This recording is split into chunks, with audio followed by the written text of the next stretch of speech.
What's good, YouTube? Dmgaming here, guys. In today's video, I want to show you some combat tips and tricks that can make you an instantly better fighter in Dragon Ball Z Kakarot. Let's go.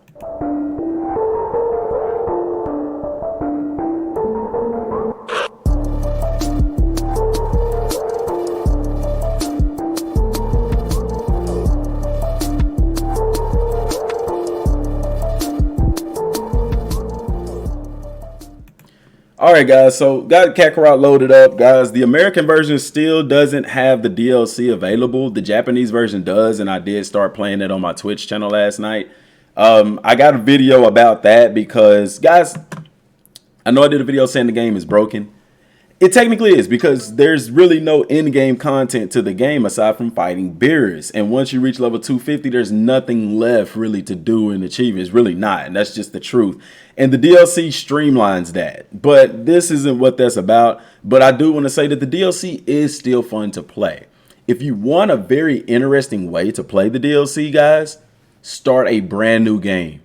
Because when you start a brand new game, you can after your fight with Piccolo at the very beginning, you can go immediately into training with Whis, and basically you can level up Goku and Vegeta all the way just from doing that, and then you can hop back into story mode. Now, it's going to be the same scenario as it was whenever you use the time machine, because Goku and Vegeta is going to get so strong, you're literally going to one-shot everybody, but you also get those Super Awakening waters, so you can level up the other characters as well. Now, you're still going to have to play the main story, because you're still going to have to get D medals and those orbs and stuff like that, the Z orbs. So yeah, you're still gonna have to go into the main story, but it is an interesting way to do that. And if you want to watch me do that, go follow me on Twitch. It's twitch.tv/DMgaming5 because on there I'm playing the Japanese version, and I've started a brand new game, and I may do it with the American version as well. But I wanted to get that out the way because like I said, Bandai, all you have to do is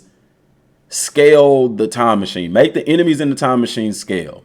And that will add replayability to the game, because I want to play through the story as everybody else do, but I want to play through it with my brand new Super Saiyan abilities and stuff like that. Now, I know that the game doesn't have balancing, so that kind of contradicts everything in a way, because it's like, okay, if Goku had Kaioken against Raditz, he would dominate him. And that is true. And I like that idea, but I also want to fight some of the main villains as Super Saiyan God and have it challenging. Also, going forward, I believe that they're going to make the boss fights a lot tougher. I wish they had did this to begin with, because Beerus and Whis, they have unique abilities that make them tough fights that are more tough than the other bosses. But anyway, guys, let's get into the I'll break all of that stuff down whenever I get into the live stream today. So I want to show you some combat maneuvers. I went into the fight with Yakon to do this because Yakon has a special ability that allows him to absorb your ki, your energy and stuff like that. So what I want to do is show you really comes down to two maneuvers that will benefit you greatly in battle. Now, I don't think the time machine is the best place to show that, because I'm pretty sure I'm just going to one-shot Yakon, but it is interesting. So if we can get through all of this stuff, I wanted to do this with the villainous enemies, but Yakon is such a pain. So anyway, the maneuvers I'm going to be showing you is one where you use the blowback attack, and another one where you actually cancel out your ki wave, because Yakon is, sometimes you might fire a ki blast at Yakon and he starts to absorb your attack, and what it causes you to do is give him more health. It's the same way with Android 21. I mean, not Android 21, Android 19 and 20, the Android fights where they absorbing your ki, is the same way with that. Also, it helps you whenever you happen to, say, fire a Kamehameha, instead of sitting there, what is this place?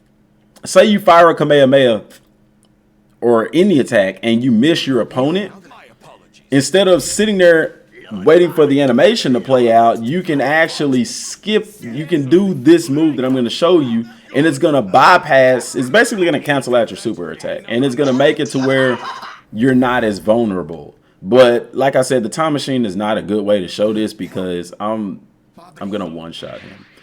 But what I do want to probably be able to show you is how to use this move to get away from them whenever they're charging. So I'm going to wait till he charges up an attack. And the move I'm going to use is this one. Hold L2 and push square, the blowback move. So let's try to get Pui Pui to charge. And I don't think he's going to do that unless I start attacking him. Right here. So do this. Time it right and you can push square just like that. L2 and square and he doesn't blow you back. You see how I just did that? If you time it right, and you could be in the middle of doing a combo and do that too. I would do that, but I'm going to destroy him if I do that. So get a couple punches, let him turn red. Okay, I finished him, so don't worry about that. I'm going to go outside of the time machine and demonstrate that a little bit better. We got 310 XP from that. Yakon is the same way. The thing with Yakon, with his absorption abilities, is like if I fire a Kamehameha wave, you use the same thing, L2 and square, and it's going to allow you to cancel out of that attack and allows you to get back into combat. And it keeps you from being vulnerable is what it does. Now, it does cost you some ki, but it's that ki is better than you getting pummeled. And I say this because I feel like it'll be useful against Beerus, so I'm going to go base, just so I'm not as strong. Where my Kamehameha at? Right there. So let's do it like this. Let me get some distance from him, because he's trying to... Okay, we're going to skip this. So right here, let's see if he does it. See, he's absorbing it. Right there, you can cancel it and go in and attack him. See how I just did that? Instead of letting that Kamehameha wave play out, you can simply do that. So let's try it again, see if he does it. See, he absorbs it. I can cancel that out and fly in and attack him. You see, instead of sitting here doing it like this, I'm going to show you what it looks like if I don't do that. If you don't do that, let's say I just do it like that. See, he didn't absorb it that time. He ate that joker. But normally he would sit there and absorb it, and you would literally sit there and all of that would have to play out. So it's very useful to have that skill to cancel out that super attack so that you can get right back into fighting. Now, Yakon, everybody's past Yakon, but there may be some people who haven't played the game who don't know that, and that would benefit them. Also, there may be, you never know, there may be an enemy that we face that's able to absorb key blasts and stuff like that, and things like that are extremely useful, especially against Android 19 and 20 and Yakon. But that skill is also useful whenever you're doing a regular battle, because you're able to, like I said, if you miss an opponent, if I shoot a key blast and I miss, instead of letting that animation play out, I'm able to cancel that move out. So that's what I'm going to show you next. I'm going to get out this time machine. I'm going to find a random enemy, and I'm going to demonstrate this move. So in order to do this without Vegeta and them killing everybody, I'm going to take them off of my party, take them out of the party. So it's just me and Goku. All right.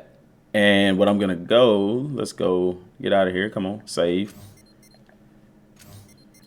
I'm going to go here because that's normally where they show up at, even though I know they're not there right now, but the villainous enemies will showcase this without me KOing them in one shot. But it's extremely useful, and it'll be useful in the fight with Beerus and Whis because they're shifty, man, and you may fire a blast and miss, and you don't want Beerus to hit you, so it's better for you to cancel that attack and get back on the offensive.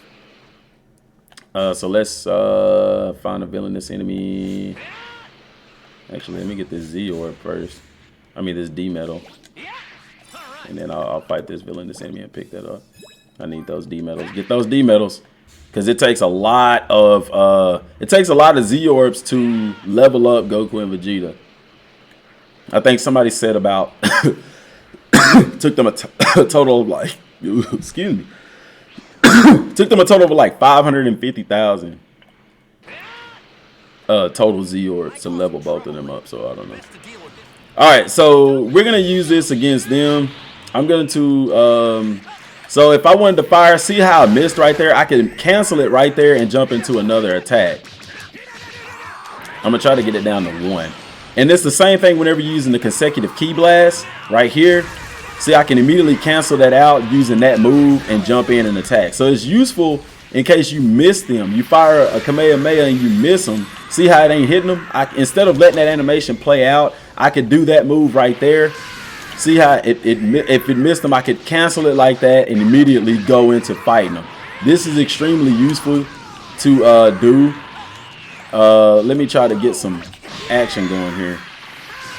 See, it missed the other guy. I mean, it got him, which is great. Let's make this fight interesting and go down to base, because I also want to show you how it is whenever they're trying to charge. See how he's charging?